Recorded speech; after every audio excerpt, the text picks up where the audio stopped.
Hello and welcome back to our super mega little spiffy YouTube channel, the biggest little YouTube channel, well, second biggest little YouTube channel in the whole of Burnley, but we are a channel of Arctic coldness.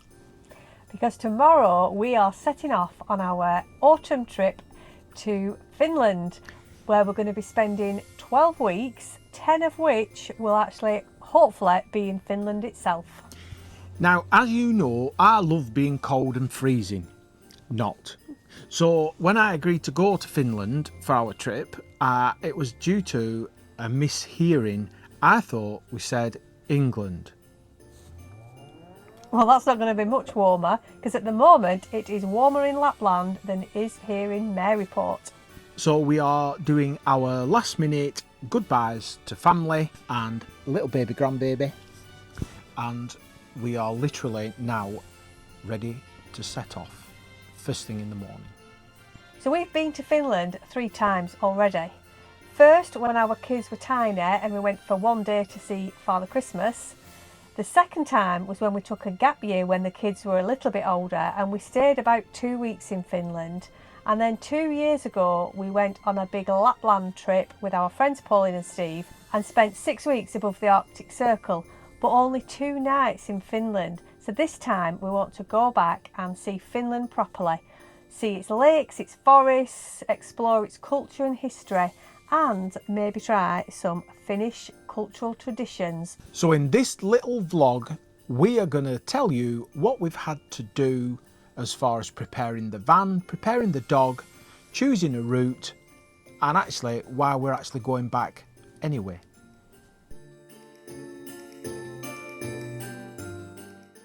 So the first thing we've done is to get the motorhome ready for the colder climes. So we've done the usual stuff like fleecy bedding, swapped our summer to winter clothes and got them all out. And we've relagged the pipes so hopefully we don't freeze like we did last time.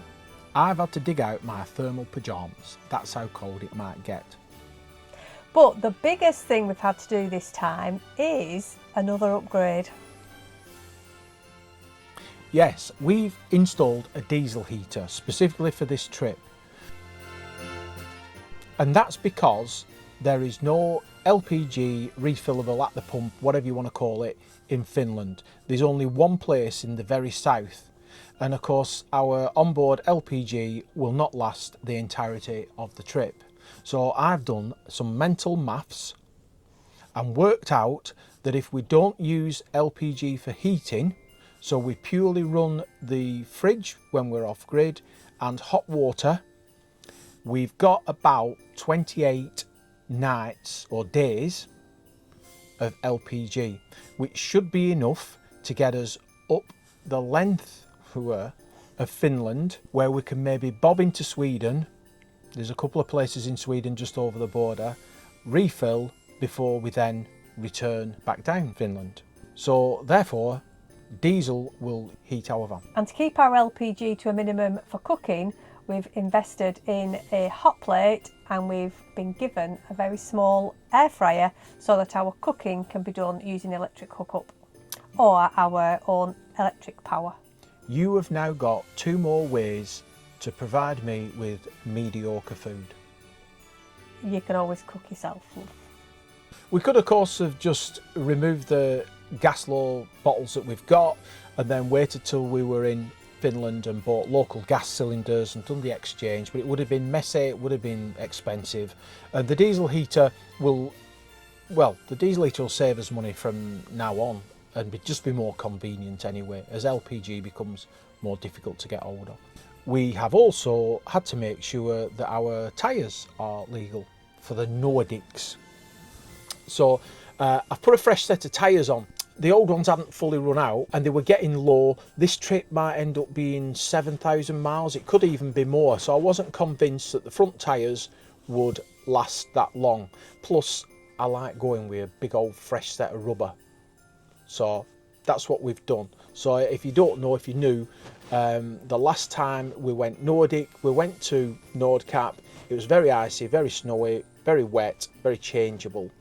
But the tyres that we had on, the Yokohama, Geolander, Geo 15s, all terrain, but the key thing is you've got the 3 mountain peaks and snow symbol, so they worked a treat, so why would I do anything different? And also they're like £152 a tyre as opposed to, I don't know, £200 or more for some others. So for me, they tried and tested. And we're also carrying snow chains, which, fingers crossed, we don't need to use, but it's a legal requirement to have them. So the next thing we had to do was plan our route, and there were 4 different routes we considered. So as we're going through them, we'll put the mileage and the total hours Google said it would take to drive there, but bearing in mind that we would go slower than Google, so it would have taken a lot longer. In our experience, once you get into the Nordics, Google Maps, gosh, it so underestimates. It's not just that we're a bit slower. I just think it gets confused. So if you're planning a route that Google Maps says 4 hours, what we found in the past, that can be 5, it can even be 6 hours. So we're very mindful, the further north you get, the less accurate, in a van anyway, the estimated times are.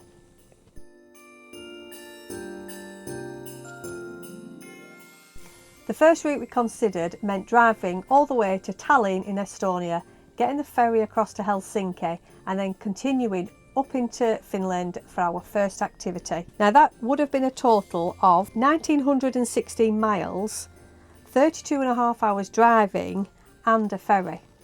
32.5 hours driving? Yeah. 25 on this side of the water and then 7.5 when we're in Finland. The second option was to drive into Sweden to the east coast to CAMpRA, which would have meant getting a ferry from Germany to Denmark, then going over the toll bridges at Malmö, and then getting the ferry from CAMpRA to Naantali in Finland, and then driving to our first activity. And that was a total of 1,586 miles, 30 hours of driving and 2 ferries and a toll. The third way was to, again, drive to Sweden, but drive all the way up to the top, cross into Finland at the top, and that would have been a total of 36 hours driving, 1,586 miles of driving, and bridges and tolls as before. So the fourth option, which is the one we've chosen, Bet you're glad. Bet you've had enough now. is to drive to Travemünde in Germany, which is near Lübeck, which is only 9.5 hours away from Calais, catch a 30-hour ferry over 2 nights, and then drive from Helsinki up to our first activity. A total of only 930 miles of driving and only 17 hours of driving. So that to us made the most sense. It will cost a little bit more to do that last option, but we felt that we would save that in time and effort and all the rest of it. But we'll tell you more about that in our next vlog when we actually get to the boat.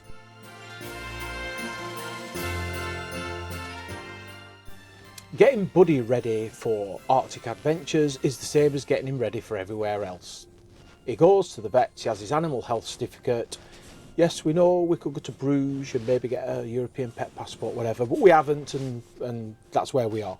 The only difference from the normal route into France, etc., is that he will need a worming tablet before we get on the ferry and cross over into Finland. So we've arranged that with the vet for pets that we normally use in Belgium. He'll have that done on the day that we land, and that means we've got 5 24-hour periods to actually get into Finland, which we'll easily do. I think we get there in about 3.5 of those 24-hour periods. So he should be fine. And this is to vaccinate him against the fox dwarf tapeworm, which Finland and Norway don't have. A little tip, because we've come unstuck this time, keep your old animal health certificate, because our vet has made a mistake on our new one, so we've actually set off and left. We're nearly 3 hours away from the vets on our way to the channel, so we're going to have to go back en route to the channel so that the vet can amend a mistake. And the only other thing we've had to do for Buddy is because some of our activities are not dog friendly and they're the reason we're going to Finland, we've had to find a dog sitter. So we've used an app called Porsche. We've been introduced to a lovely gentleman in Finland who is going to look after Buddy for 2 nights, and we'll hopefully meet him before we drop Buddy off, and he'll be absolutely fine and dandy in a little Finnish man's house for 2 nights. As long as the guy isn't some kind of crazy axe murderer or amateur taxidermist. So the last little bit of this vlog is, if we've already been 3 times, why on earth are we going back for a 4th? Last time we were in Lapland, we did see reindeer and the Northern Lights, and it was absolutely fantastic. So we want to see them again and hopefully spend more time looking for the reindeer herds and seeing more of the lights.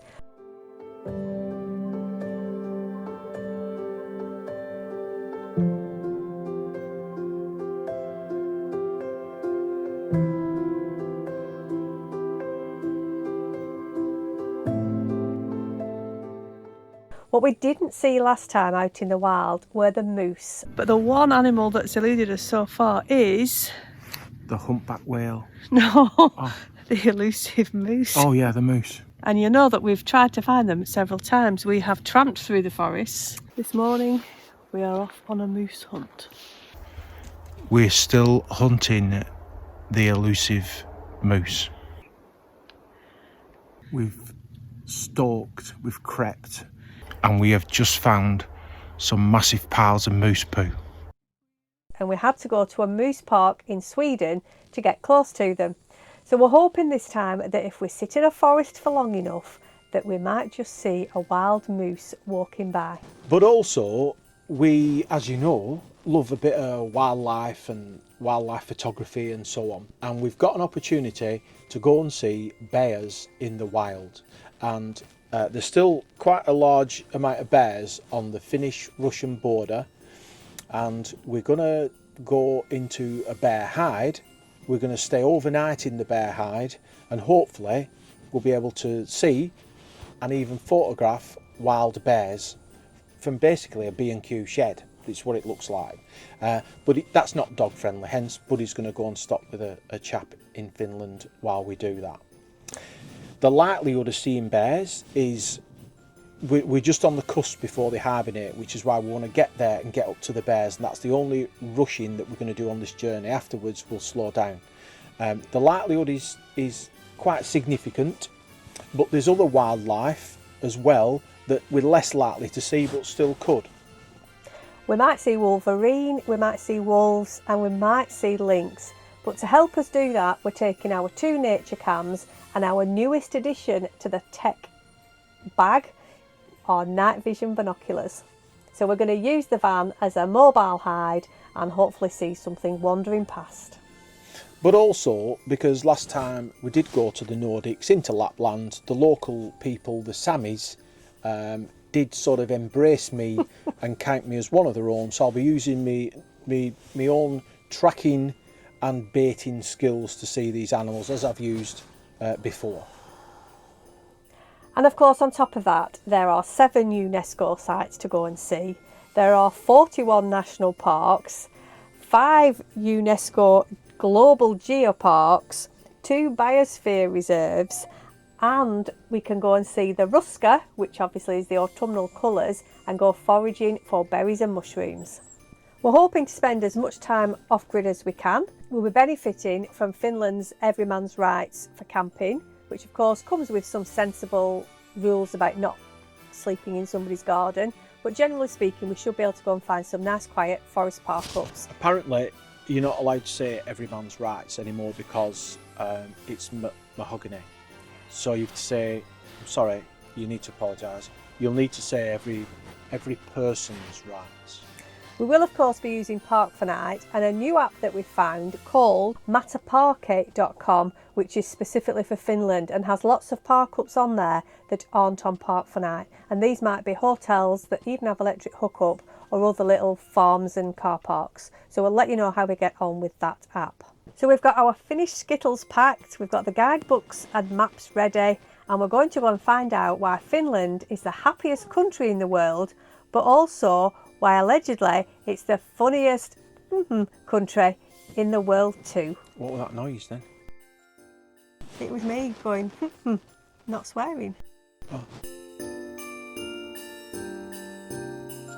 As you know, my foreign language skills are excellent, but we are going to find some unusually named places, like Shit Pond, like Testicle Lake, and we might even see Pussy Mountain. And a quick shout out to Linda, Mark and Reggie the dog for coming to chat to us a couple of weeks ago.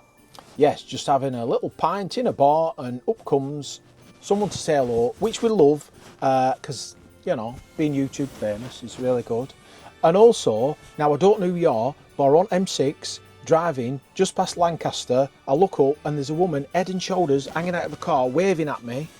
Whoever you are, thank you, you made my day. Say hello and let us know who you are. And anyone else, if you bump into us and see us, just make sure you say hello and give us a little chat because we love it. So yeah, brilliant. And on that note, thanks very much for watching us. We hope you join us on this trip and we will see you in Finland.